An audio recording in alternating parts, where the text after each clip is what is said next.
నువ్వంటే నాకు చాలా ఇష్టం.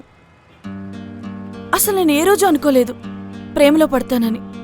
కానీ నువ్వు నా లైఫ్లోకి వచ్చాక నా లైఫే కొత్తగా అనిపించింది.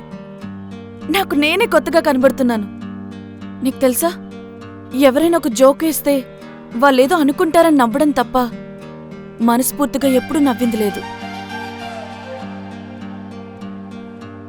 ఎందుకో తెలీదు, మా నాన్న దూరమైన దగ్గర నుంచి నా లైఫ్లో ఏదో వెలుతుగా ఉండేది.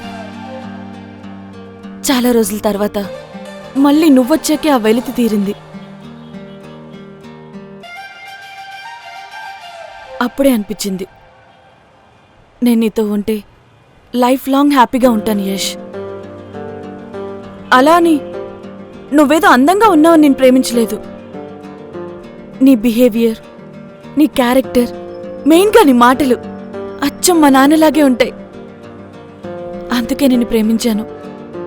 I love you Yash.